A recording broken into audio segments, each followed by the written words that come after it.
This episode is dedicated to Alicia.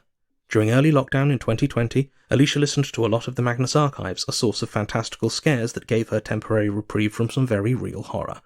Among many terrifying episodes, those specifically centering on meat, on the juxtaposition of human and animal bodies, the callous suffering of slaughterhouses, and other fleshy things, resonated with her. She re-evaluated her relationship with food. She wondered what the difference was between a family member and a beloved dog, between that dog and a nameless factory cow. She decided to become vegetarian and hasn't looked back since. Many thanks to the creators of the Magnus archives for using their art to inspire change in Alicia's life.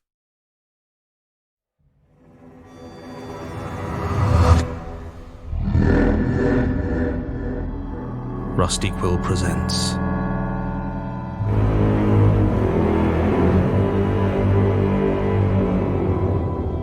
The Magnus Protocol.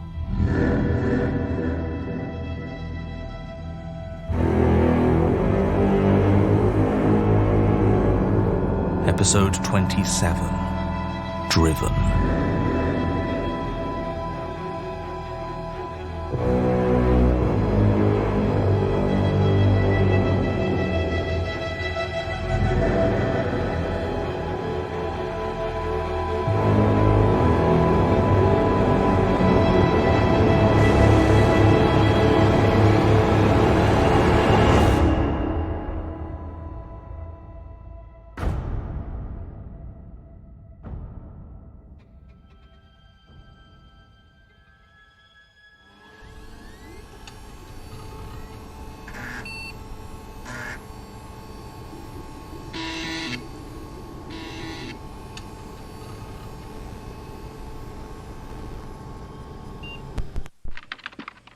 Whose is this? Whose is what? This shelf. Whose responsibility is this shelf? Sam? Hmm? Whose files are those? On the shelving unit behind you. I don't know. Colin, maybe? Why, what's up? It is a cluttered eyesore. I'm sure Colin can sort it when he's feeling better. If Colin returns to this department, it will be long after the minister's visit. I want this resolved now. It's just some files. It is not just some files. It is a symptom of a disorganised office and an excuse for the minister to insist upon additional oversight. You will move them into the stationery cupboard at once. I mean, I could, but then I'd have to stop processing cases, and you were pretty clear you wanted the entire caseload dealt with, so... Gwen? I'll deal with it. Very good. Check in with me once you've finished. Of course. Thanks for that. Look, I honestly wasn't trying to... No, don't give me that. You're loving this. You've been sat there grinning all night. Have I? Yes. Maybe I just woke up on the right side of the bed this evening? Well, whatever it is, it stops now. I don't think you can order me to stop being in a good mood. I can, and I am. It's putting me on edge. I'm so sorry. In that case, I'll do my best to get bitter and cynical. Good. This should help. What's this? Your extra duties. I thought you were sorting it. I am, by delegating them to you. How's that good mood doing? Struggling. Look, I'll see what I can do, but I really do need to clear my caseload first. All right, then. Now, do you know where Alice is? I've got a special list for her. Now who's grinning? Break room, I think. Excellent. Carry on. You're welcome. Ugh.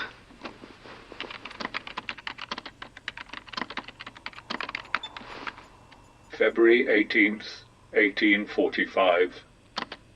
It is with some trepidation that I am forced to record yet another failure, as despite my certainty that none beside myself will read these words, I must be mindful of my becoming disheartened and strive against any loss of conviction.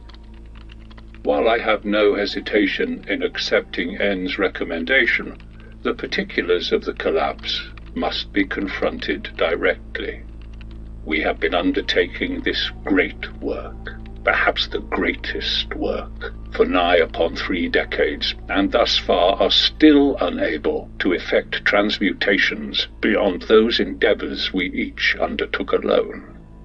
We have some dozen of the finest minds of the age. yet it seems more wont to stagnate our thoughts and progress than to light within them that muse's fire of inspiration. Is it perhaps the need for secrecy? Is the clandestine nature of the researches we attempt in its very nature opposed to the work of both natural and unnatural philosophy we have undertaken? Or is the spiritual aspect of our alchemical undertaking such that only the experiments of an individual can ever bear fruit? No, I must excise such doubts from my mind. Purification is not only to be found in chemical processes, after all. We had all of us reached the limit of what might be achieved alone. If such were not the case, the Institute would not have been founded, nor would my fellows have selected me for its leadership, much less its name. I must hold fast and continue my explorations. February 22nd, 1845. A curious thing has caught my attention. It is strange how the work of natural philosophy attunes one's eye to the things that might be termed unusual.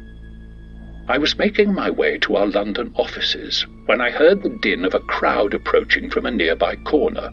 The shouting of slogans and waving of banners marked it immediately as a Chartist meeting, and not wishing to receive another sermon on the necessities of reform and the urgency of radical constituency changes, I moved to hail down a carriage.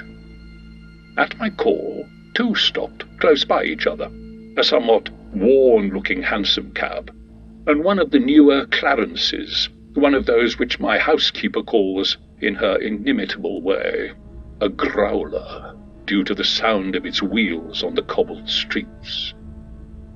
As I was travelling alone, my natural impulse was toward the speed of the hansom, yet the din of the meeting made me reconsider, as I have often found the heavier wood of the four-seater Clarence to make for a quieter journey, at least within the coach. I was certainly in no rush, so I took a step towards the cab with every intention of engaging it, when something stopped me. There was only a single coachman. Not so unusual, perhaps, but something about the manner of his sitting gave me pause.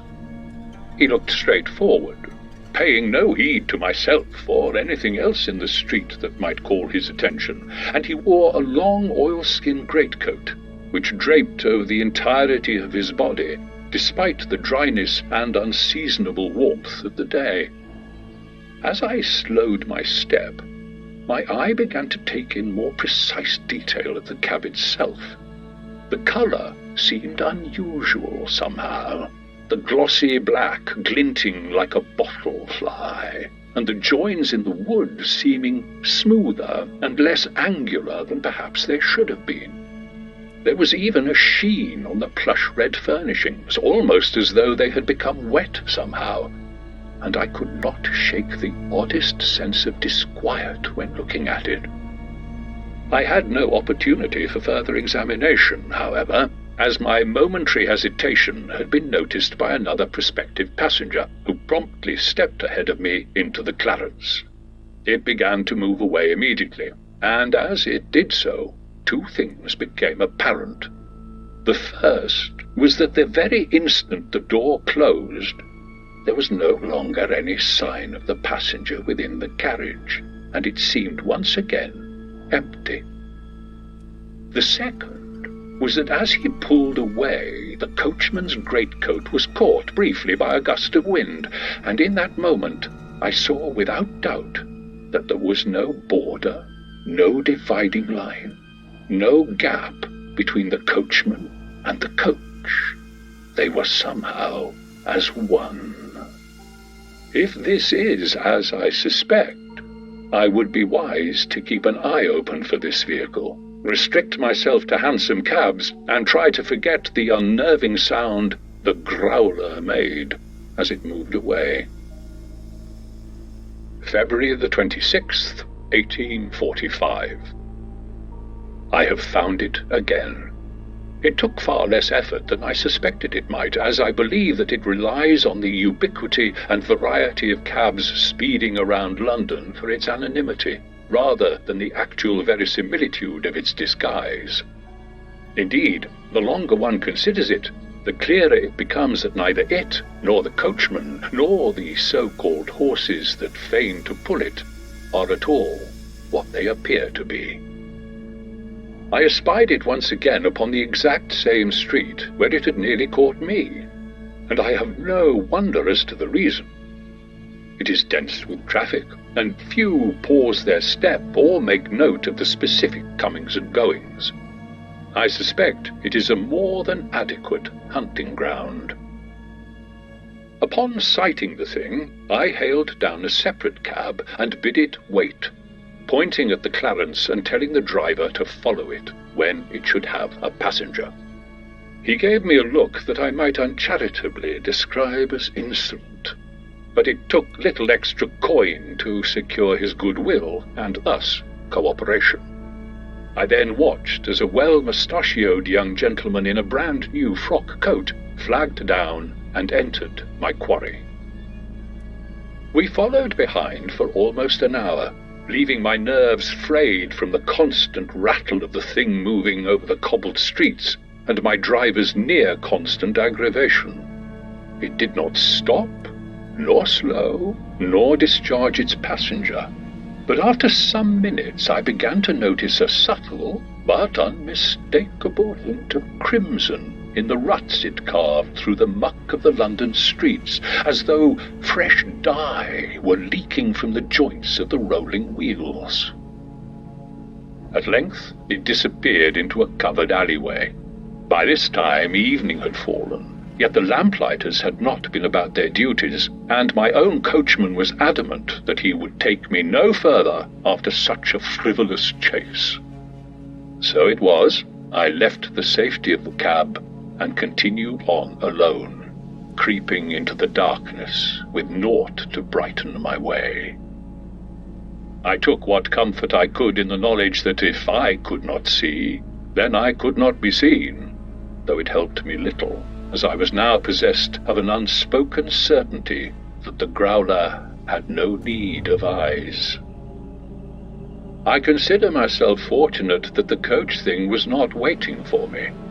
Instead, I soon found that the seemingly derelict alley was instead full of small, discarded scraps of clothing, as well as old newspapers and even an umbrella.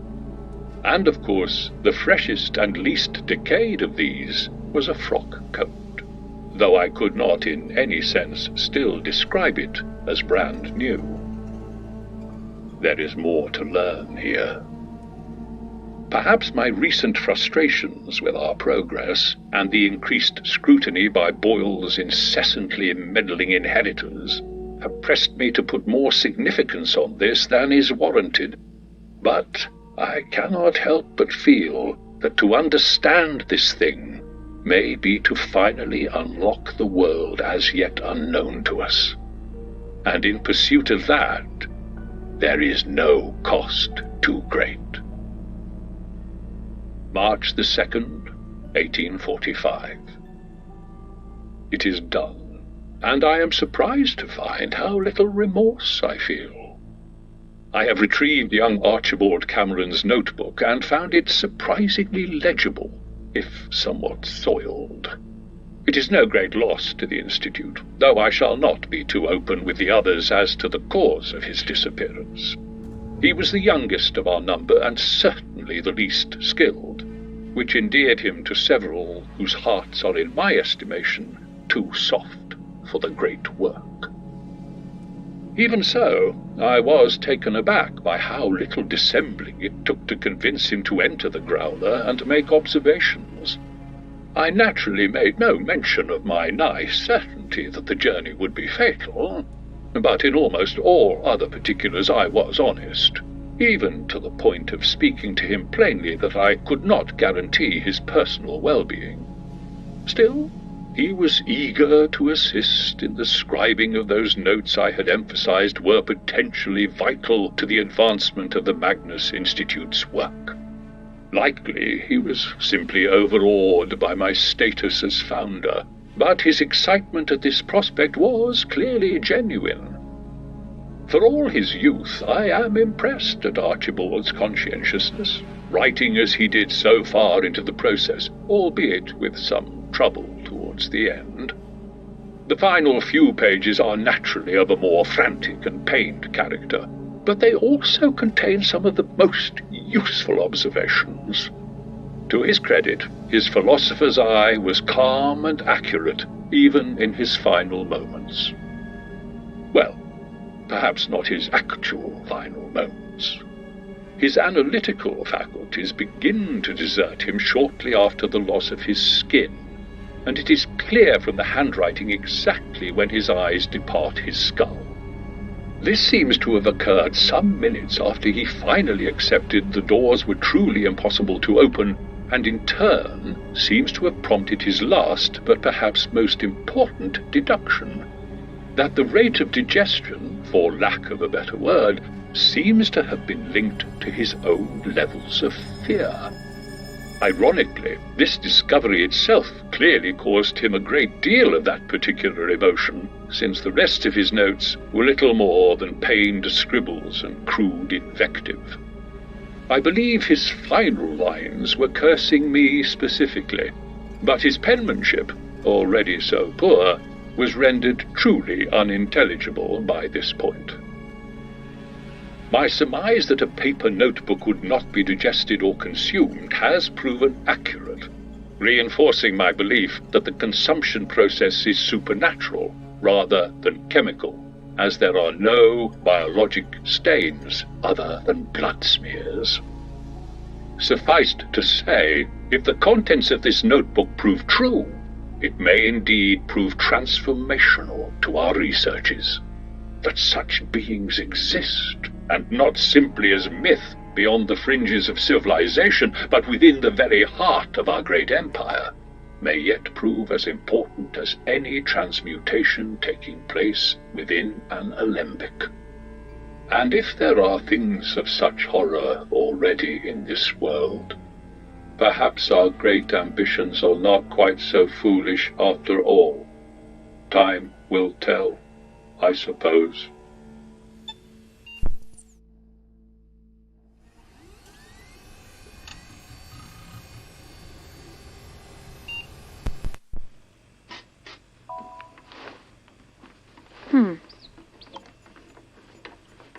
Alice? Alice? Sorry, I can't hear you over the sound of me polishing all the break room knives. For goodness sake, that wasn't even on your task list. No, but it's important if I'm going to properly murder-suicide you, Lena, and the useless pain-in-the-arse minister when he arrives. You know it's illegal to joke about killing an MP. You know it's illegal to be a complete... What do you want, Gwendolyn? You ever get any weird emails? I'm openly trans on the internet. At work, I mean. Not really. Why? What have you got? It's just some old files. The email address looks like gibberish. I'd asked Colin, but he's, Careful. Indisposed? Yeah, well, I don't know what you want from me. I'm hardly a computer whiz myself. What are the files? Just junk. Old paperwork. Nothing important. Right. Let's have a look. You know me, I love unimportant old paperwork. Sorry, already deleted. Oh, yeah? Fine, whatever. I've got better things to do anyway, like... clean all screens with isopropyl wipes. Oh, for God's sake, I'm not doing that. What about the minister? Oh, for him I'd use bleach and wire wool. Maybe some pure chlorine to finish. What? No, that's not what I... No, we're not doing this now. Nice try. Go do the list. Damn it.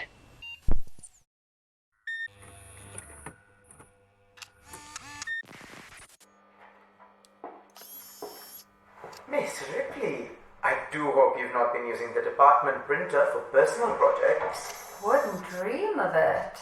You should. This place is a gold mine. I take a carton of milk and a roll of toilet paper home every night. Are these the ones Helen sent over? Yeah, I really didn't think there'd be so many. The Institute must have been absolutely loaded. Surely they didn't actually buy all of these. Thankfully, no. Anything they actually got the deed to goes here. These are the ones where they put in an offer but didn't close the deal, and this pile is inquiries that didn't go anywhere. Why not? It varies. Sometimes the owners didn't actually want to sell in the end. Sometimes the Magnus guy would just send a bunch of weird requests, then not follow up once they were answered. Weird how? See for yourself. Why would they want a picture of the constellations as seen from the front elevation facing due east? I mean, astrology is big in alchemy, but you'd think the answer would be obvious based on its location. Doesn't make any sense. Oh, how about this one? Preference for properties with intact first-generation perchloroethylene machines. I looked it up.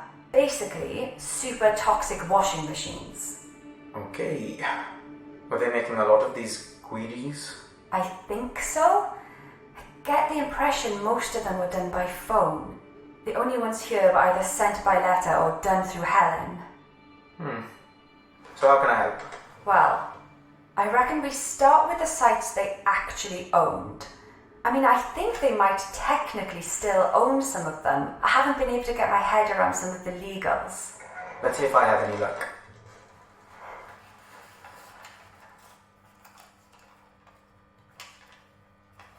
So, do we talk about it, or? We can if you want to. Cool. So what's that? That was sex, pretty decent sex, actually. Yeah, no, I agree, but, you know what I mean. Well, that depends. What do you want it to have been?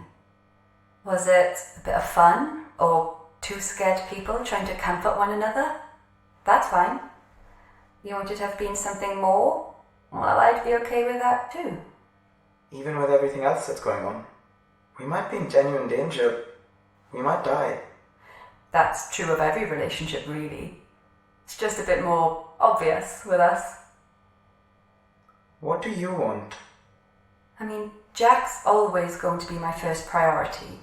But beyond that, I think I'd like it to happen again. If you'd be okay with it. See where it goes? Yeah. Okay. I think I'd like that too. Great. Great. I can't stop thinking about... This one in Oxford.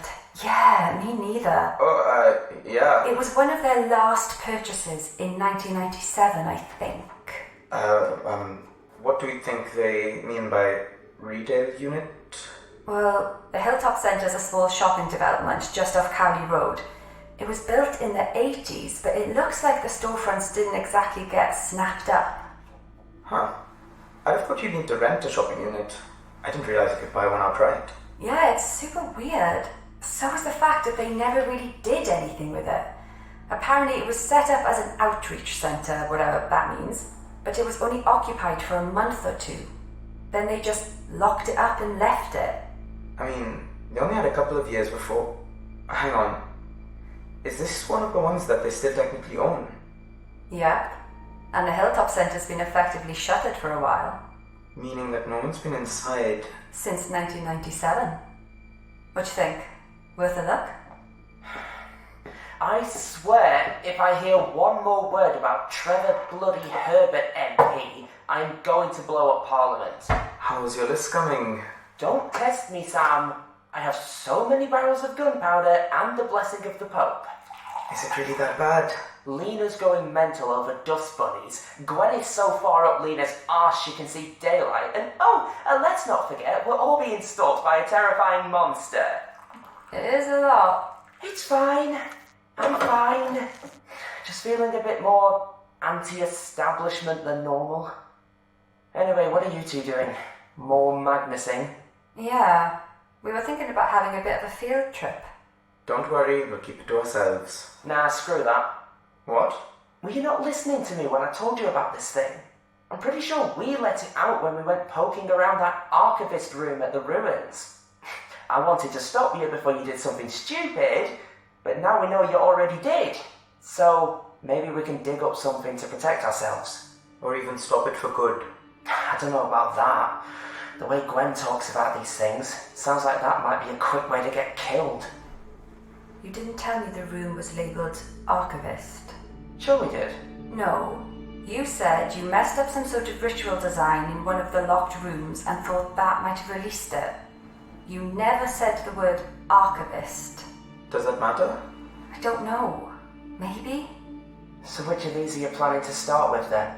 The Hilltop Centre, in Oxford. Celia has a feeling about it. Oh, does she?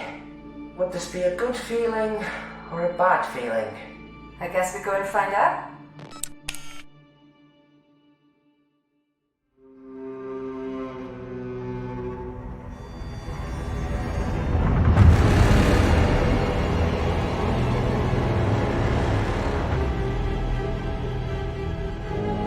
Magnus Protocol is a podcast distributed by Rusty Quill and licensed under a Creative Commons Attribution Non-Commercial Share-alike 4.0 international license. The series is created by Jonathan Sims and Alexander J. Newell, and directed by Alexander J. Newell. This episode was written by Jonathan Sims, and edited with additional materials by Alexander J. Newell, with vocal edits by Nico Vettese, soundscaping by Meg McKellar, and mastering by Catherine Rinella, with music by Sam Jones. It featured Billy Hindle as Alice Dyer, Shahan Hamza as Samama Khalid, Anuja Battersby as Gwen Bouchard, Lorianne Davis as Celia Ripley, Sarah Lambie as Lena Kelly, with additional voices from Tim Fearon. The Magnus Protocol is produced by April Sumner, with executive producers Alexander J. Newell, Danny McDonough, Lynn C., and Samantha F. G. Hamilton, and associate producers Jordan L. Hawke, Taylor Michaels, Nicole Perlman, Cetius DeRaven, and Megan Nice. To subscribe, view associated materials, or join our Patreon, visit rustyquill.com. Rate and review us online, tweet us at The Rusty Quill, visit us on Facebook, or email us at mail@rustyquill.com. Thanks for listening.